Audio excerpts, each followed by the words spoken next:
renunciation of activities cannot make one happy.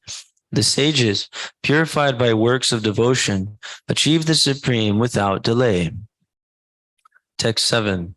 Yoga yukto vishuddhatma vijitatma jitendriya sarvabhutatma bhutatma gurdhvanapi nalipyate. Translation. One who works in devotion, who is a pure soul, and who controls his mind and senses, is dear to everyone, and everyone is dear to him. Though always working, such a man is never entangled. Text 8 and 9. Naiva kinchit karoti miti yukto manyeta tattvavit pashyan shinvan sprishan jigran ashnan gachan svapan shvasan pralapan visrijan grinhan unmishan nimishan api indriyanindriyarteshu vartanta iti dharayan. Translation. A person in the divine consciousness, although engaged in seeing, hearing, touching, smelling, eating, moving about, sleeping, and breathing, always knows within himself that he actually does nothing at all. Because while speaking, evacuating, receiving, opening, or closing his eyes, he always knows that only the material senses are engaged with their objects and that he is aloof from them. Text 10. Brahman yadhaya karmani sangham jakpa karotiya.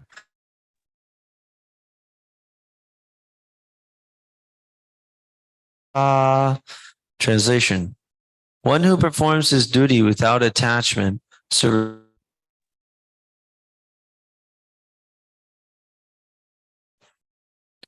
as the lotus leaf is untouched by water.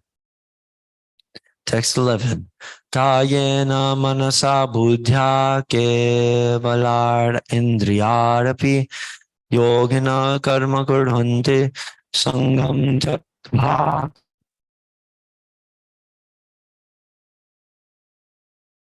The yogis, abandoning attachment, act with body, mind, intelligence, and even with the senses, only for the purpose of purification. Text 12. Yukta karma palam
they won't be able to maintain the identification instead of moving on.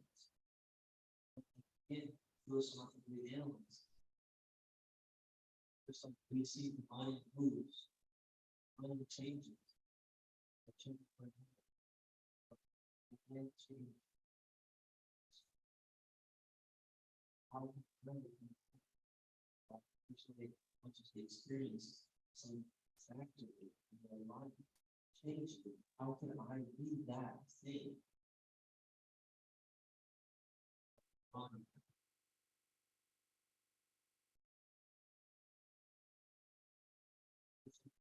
Body's always changing.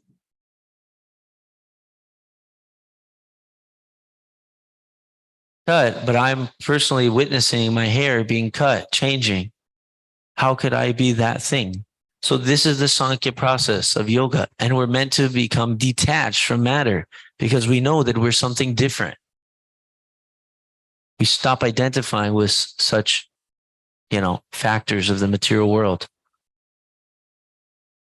So what Prabhupada mentions here is that detachment from matter and attachment to Krishna are the same thing.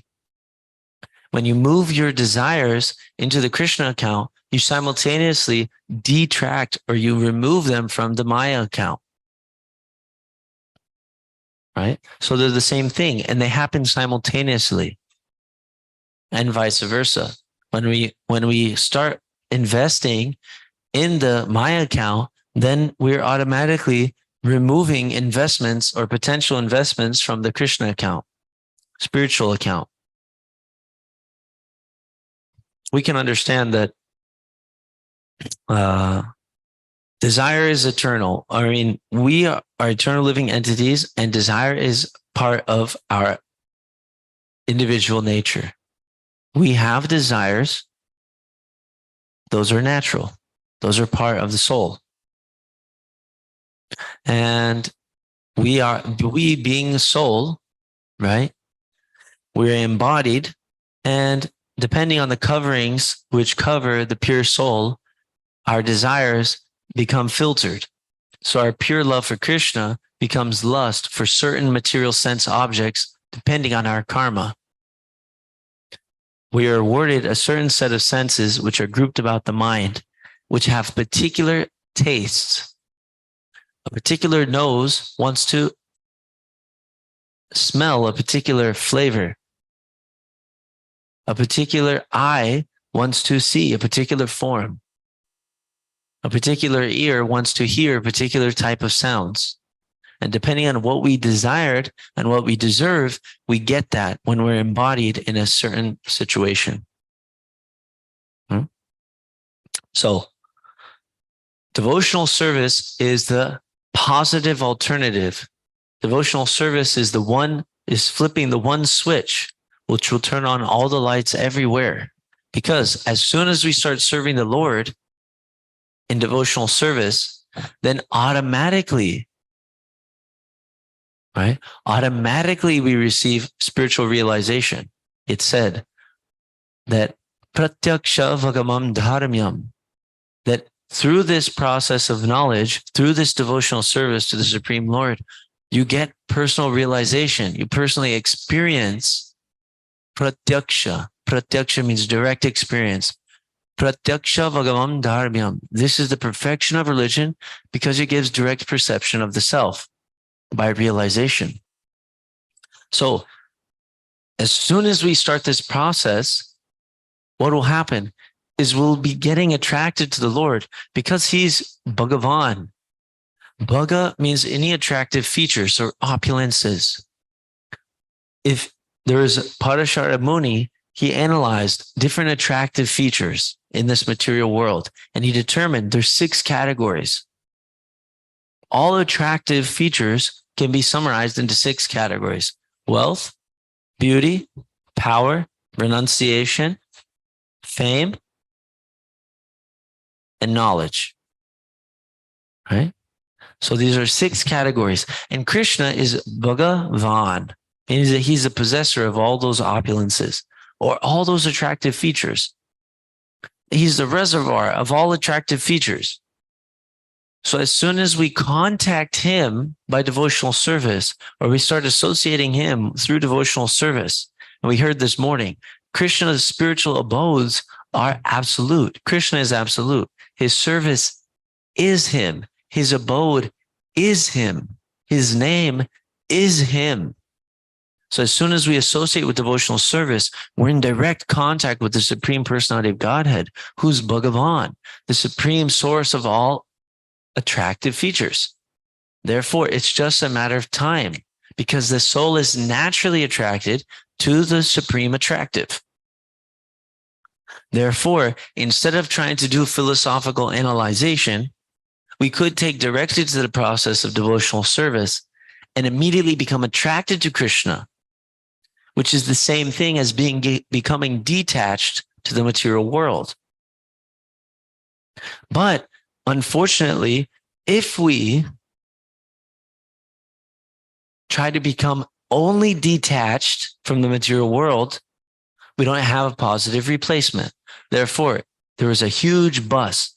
And in those double-decker buses in London, they used to have one. And there's a cool picture that we have in some of our books or magazine where you'll see this double-decker bus. And on the side, it says Krishna consciousness, positive alternative. Right? So this is the positive engagement for the soul.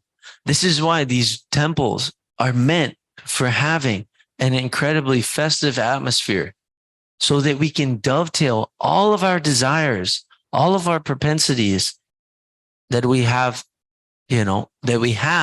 for in conditional life, and we can dovetail them in the service of the Lord. And we can contact him personally by such devotional service, become automatically attracted to him, simultaneously detached from matter.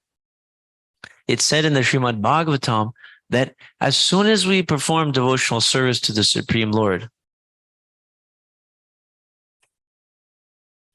we get causeless knowledge and detachment. That will bestow causeless knowledge and detachment automatically by the service process. So we can say, Prabhu, I'm so addicted to material sense. Keep serving. Simultaneously, we take the dose of knowledge, right? As a service to the Supreme Lord, we hear from the realized souls. And by that process of hearing, all the lower modes are automatically destroyed, almost to nil. It's stated that when we hear this transcendental message, Lord Vasudev's transcendental message, then all the inauspicious things in the heart are automatically destroyed. So as a service to the Supreme Lord, we hear submissively from the spiritual master, who's a self-realized soul. And all those things are cut. The lower modes are almost destroyed. The hard knot in the heart is cut, right? So we hear again and again and again and again that don't desire these lower things. You won't be satisfied. Why are we spending our human form of life, desiring things which are available to the dogs and hogs? Lord Rochandeva tells his sons, why spend your time going for the same pleasures that are available in all the other life forms when you have the human form of life at your disposal? Make the best use of a bad bargain. Dovetail yourself in service to the Supreme Lord. Contact him directly through devotional service. Become attracted to him. Lord Rupa Goswami states, first order of business, become attracted to Krishna. Somehow or other, become attracted to Krishna, then automatically all the rules and regulations will become servants of that person. Meaning, when we actually become attracted to Krishna, the rules and regulations aren't a burden. They're actually lifting us up. They're helping us serve Krishna. Whereas if we try to give rules and regulations first, without any attraction to Krishna, it's basically saying, Give me that. You can't play with that toy. There may be a small baby, and they may somehow or other have some pair of scissors or a knife in their hands. Inadvertently, somehow, we messed up and they got it in their hand, and they're having a really good time with the knife. If we try to take it away from them without giving something, they may fight back, and he may grab the sharp part very easily. He doesn't know. He doesn't know what will happen. He says, what? No. He grabs the knife. Very dangerous. Otherwise, or instead, the intelligent parent can say, okay, let me find this nice toy, very attractive toy. I'll put it there for him. Automatically, he'll drop the knife. Forget it. Grab the toy. So this is what we have to do. With intelligence and deliberation, we have to give ourselves an option to get the positive alternative. That's why we associate with the devotees. That's why we come together and we try to create these embassies for the spiritual world, to the spiritual world. We try to participate in this transcendental environment, which is helpful for anybody and everybody to put down the knife of material sense gratification and pick up the wonderful play toy of Krishna consciousness. This is what this temple is for. This is what this society is for. And Srila Prabhupada, he's the perfect commander for this whole system. And he gave us so many wonderful engagements, so many wonderful responsibilities, so many wonderful details, so many wonderful interactions, and an institution to work with, to work through, to cooperate in a very systematic, organized way. How will this movement go on? Prabhupada was asked after he leaves. How will this movement go on after you leave, Srila Prabhupada? By organization, intelligence, and organization. That means everything has to be clear. Everything has to be, worked on. Everything has to be thoroughly understood. Everybody on the same page, moving forward deliberately, step by step. And all of that will be way more pleasurable than any of that material sense gratification that we are so attached to. We just have to give it a try. And we've been given this chance. If we're here now, we're listening to this, we listen in the future, now's our chance, right? Prabhupada is saying, please take it. Please take it. Please take this Krishna consciousness. Please take this Harinam. Take the holy name. Right? It's right here. Take it. Grab it. Never let go. Right? Go back to Godhead. One life. Make your whole life dedicated to spreading this to everyone and anywhere. And participate fully with the community of devotees to systematically, deliberately, in an organized manner, propagate the holy name of the Lord in this transcendental knowledge. We're not alone. We don't stand alone. We're not just a bunch of different little independent warriors trying to fight with Maya all alone. It's not possible, even if we think like that. How did we get the holy name? How did we even know that Maya was there to fight against? Prabhupada's books, Prabhupada's devotees, right? Lord Sri Chaitanya Mahaprabhu's Sankirtan movement has come. He says, Jeev Jago, wake up. Wake up. You're sleeping on the lap of the witch named Maya, right? So we've been woken up. If we try to stay a little bit independent, little bit as a renegade, little bit as a rogue, away from the authority, away from the overarching ISKCON, which is here to save the world. This movement will go down in history as having saved the human society in its darkest time.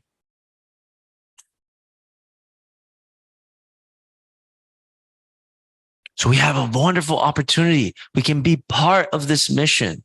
We can be a piece in this puzzle. We're being awarded the opportunity for service, right? So we just have to take it, and automatically we'll become detached from material because we'll have superior engagement. We'll be getting the higher taste. Param drishva nivartate. Automatically we give up the lower taste when we get a higher thing. Right? So we can go through analytical study and we can try to renounce material sense gratification. But until we get the higher alternative of working, engaging all of our senses, all of our faculties, all of our intelligence, all of our mental power, all of our physical prowess, our dexterity, our nimbleness, our brute power, our strength, our speed, right? Whatever skills that we have, our craftiness, our artistic nature, our media savvy, our interpersonal skills, whatever it may be, right? Our culinary expertise. Until we use everything that we've got in Krishna's service, right? Then something may be there. But this movement is so wonderful. Something may be there pulling us towards Maya. But this movement is so wonderful is that all we have to do is say, how can I serve? How can I serve? What can I do? How can I assist this mission? Because it's not. The plans are already chalked out. The battle strategies Prabhupada had back then, how this movement would spread across the whole planet. Rameshwar asked him, how will it happen? And Prabhupada told Rameshwar, you couldn't understand anyway. He said, if they knew what I was planning, they would lock me up. What? They'd kill me. This is major. Prabhupada has been chalking out these battle plans. Prabhupada has had Sangha with the Acharyas, and they have plans. And what? There was one meeting with Vishnu Jan Swami and others and Prabhupada. And Vishnu Jan Swami, he said, Prabhupada, if these great acharyas are so powerful, simply by their desire, they can deliver the entire planet, then why are we doing this? They can do it so easily. Why are they letting us do this? Because they wanted you to get the credit. They wanted me to get the credit. They're letting us have some part of this mission, play a part in this wonderful drama. So we're really fortunate. This is the best adventure. The best adventure. You can't come up with a better movie. You cannot make a better story. This Krishna consciousness movement, Lord Sri Chaitanya Mahaprabhu's Sankirtan movement, this is the best video game, the best movie, the best blockbuster. You can't make it any better. It's reality. It's here right now. And if we just take a part of it, we can experience that nectar. And it's there at every moment.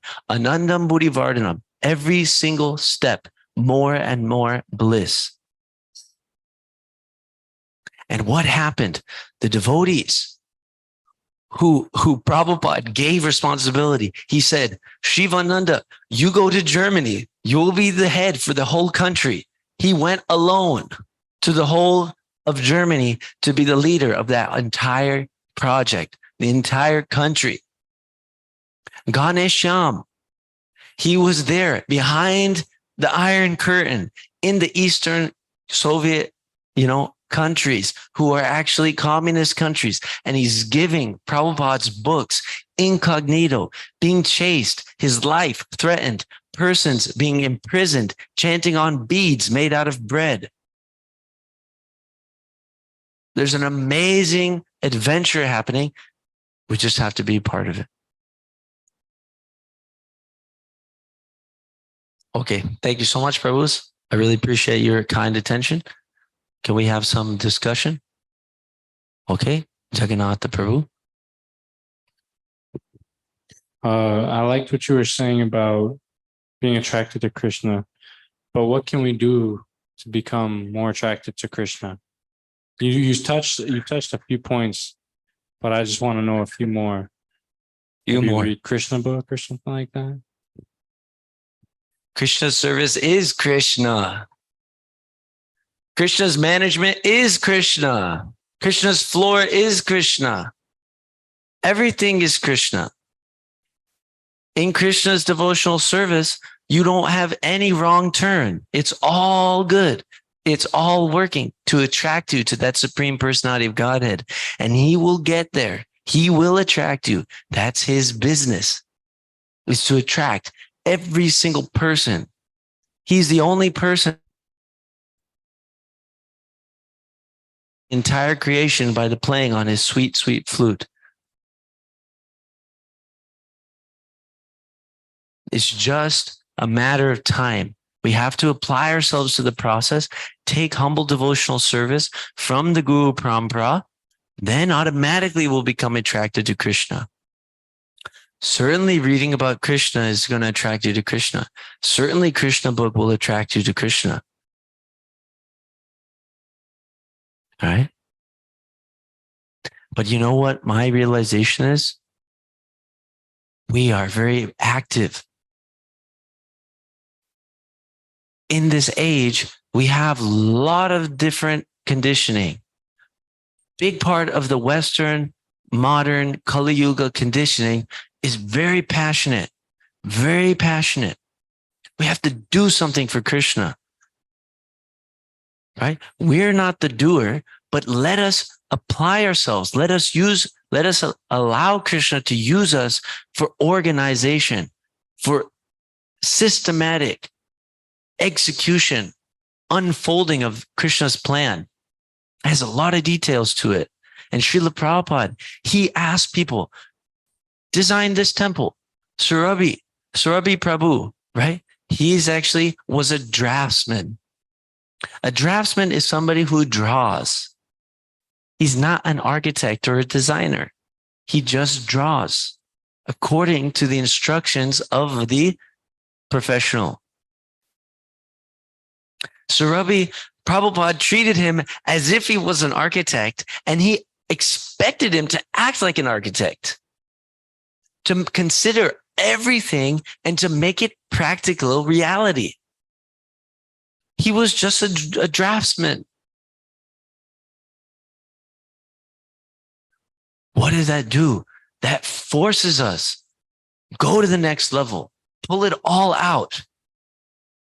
Pull out all the stops, engage everything in Krishna's service. Don't hold anything back. Whatever you want, whatever Prabhupada wants. How do we know what Prabhupada wants? Guru Parampara system. Prabhupada has given GBC. Prabhupada has given temple authorities. These two together and our spiritual authorities, they work in tandem. We're meant to harmonize ourselves, to cooperate. That's how we show our love for Prabhupada. Prabhupada didn't just want one man calling all the shots. He said, put your heads together and make something beautiful happen for Krishna. We have to try our best to cooperate. So whatever we can do, we say, how can I serve? So at some times, right? At some time during the day, your instructions may be, please read Krishna book. And we have that instruction. Prabhupada already gave us that instruction. Let us take some milk and read Krishna book before going to bed. It's a great instruction. We grab hold of that. That'll attract us to Krishna for sure. So the active principle in spiritual life is following the order of the spiritual master. How to understand the order of the spiritual master? Shastra and sadhus. How to understand Shastra? Sadhus and Guru. How to understand sadhus? Guru and Shastra. You have to have all three. They have to be there. And you have to check in with them.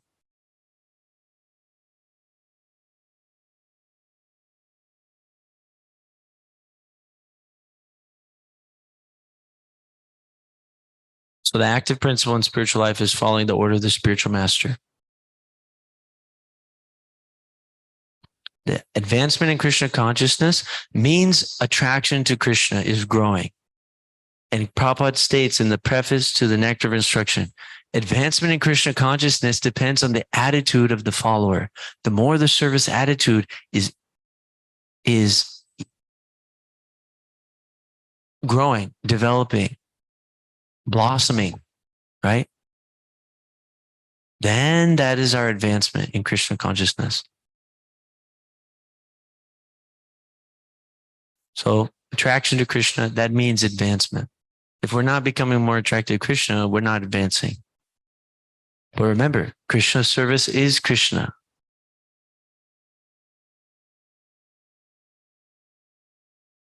So if we're becoming very attached to the little service that Krishna has doled out for us, then that is being attracted to Krishna.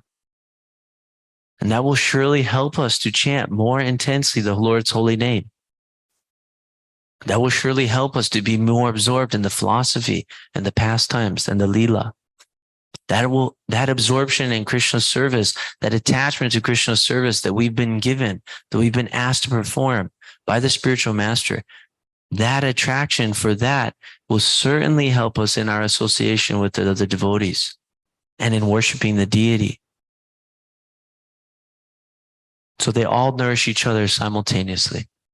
Is that okay, Prabhu?